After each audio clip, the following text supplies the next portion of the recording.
Hey guys, so I am going to be doing a controversial parenting tag.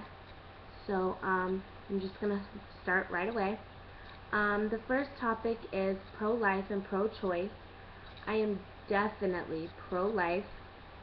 Anyone who is pro-choice, that's up to you. But for myself, and I'm definitely pro-life. I do not believe in an abortion at all.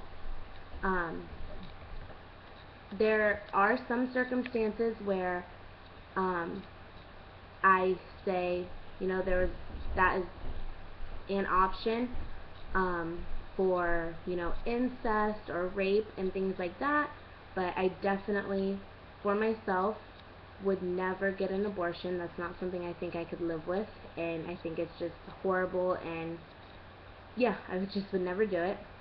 Um, the next thing is circumcision. I am for circumcision. Um, I also think that circumcision should be thought about depending on whether the boy's dad is circumcised or not. I think little boys should look up to their dads, and they should have, the same looking penis instead of dad being circumcised and the son isn't, or vice versa. So yeah. The next thing is baby wearing. I wasn't for my baby carrier at first. I thought it was weird and I just really didn't like it. But now that I have Peyton, that is pretty much the only way we can go to a store or to the mall or anywhere without her crying the entire time. She loves to be in her carrier. She loves to put her face on my chest, and she falls asleep, and she absolutely loves it. And it's so much less stress for me hearing her cry through the entire store. So it gives me a hands-free way to soothe her, and she's happy with it. So, of course, that's what I do. The next thing is adoption. I think adoption is the better choice rather than abortion, of course. It's great because, if you're a young mom and you can't take care of the baby, you're not having any family support, it's a good way to give the baby a better life, and a family who can't have a baby a better life. The next thing is breast milk or formula. I am 100% for breastfeeding. I do breastfeed my daughter. I also give her some formula every now and then. Well, in the beginning I did because I just felt like I needed her to be able to be fed in another way that wasn't 100% me, because it is so hard just to exclusively breastfeed. I feed her 2 to 3 hours at a time because she, sucks a little bit, pauses, and it takes a long time for breast milk to take in breast milk as opposed to like a bottle. It's a lot easier to get fed through a bottle. But for those who can't breastfeed, of course, formula is obviously a great option as well. The next thing is baby piercing. I am going to be getting her ears pierced. My ears were pierced since I was probably about a month old. If she doesn't like it, she can take it out, but I'm her mother. I want her ears pierced, and so they're going to get pierced. The next thing is co-sleeping. I was not for co-sleeping prior to having her. Right now, she sleeps in her crib most nights for about 4 hours. She goes to sleep at midnight and wakes up between 3 and 4. After that, she wakes up and I change her, and then I nurse her in bed with me, and we both fall back asleep until the morning. So for now, that's what I'm doing. I'm trying to get her in a schedule to where she'll sleep in her crib through the whole night, which will come when she gets older, obviously.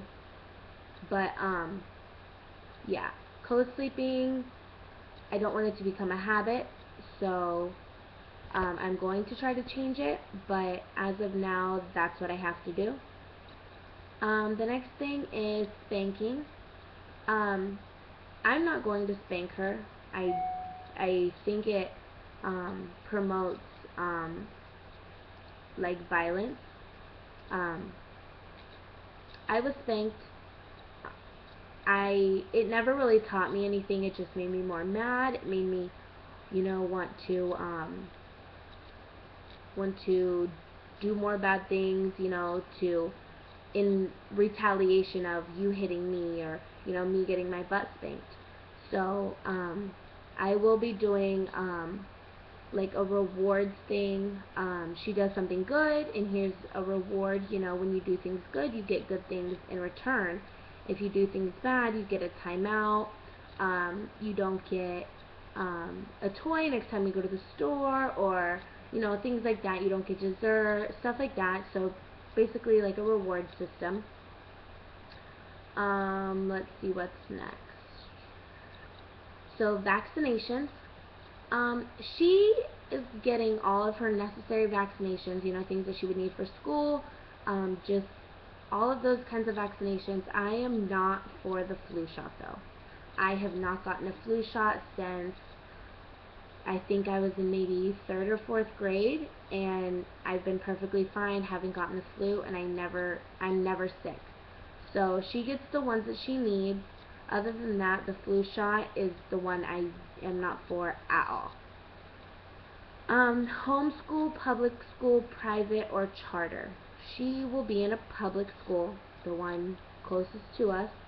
I think homeschooling, private schooling, charter school, that's just unnecessary. It secludes kids, makes them think that they're different than kids in other types of schooling. And kids are kids. They're going to act the same way regardless of what schooling they're in. You can't protect them by sending them to a public or a private school as opposed to a public school. So she will be going to a public school. I went to a public school and I'm perfectly fine, so I definitely didn't die there. Cloth diapers or disposable diapers. Disposable diapers are expensive, yes, very convenient. So I do use disposable diapers. Cloth diapering, if you like that and have the time for that, then all power to you. Medicating children. I am for medicating her when needed, because some things just will not fix themselves. Sometimes medicine is needed, and she will get the medicine she needs. Right now she does get ranitidine, which is an acid reflux medicine, which I had during pregnancy for her, and now she's using it as well. Obviously the infant form. And she also gets gripe water, which is all natural, for her fussiness and gas and hiccups and all of that stuff. The gas drops weren't really working for us, so thank you to my friends who suggested that to me, because seriously, it is a lifesaver. And the last topic is the cry it out method.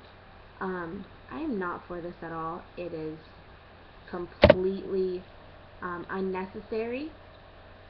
She gets put in her car seat and literally cries the whole car trip, unless I'm like climbing in the back seat, giving her a pacifier, trying to soothe her. She hates her car seat, and I feel so bad every time I have to put her in it, because she just cries. It causes her to lose her voice. It causes her to cough. Her throat gets dry.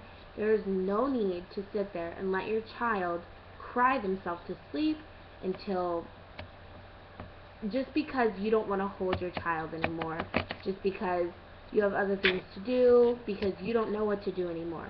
If the baby's crying and you've ran out of options, you're getting frustrated, put the baby down for a couple of minutes, cool off, give the baby to the dad, another family member, whatever.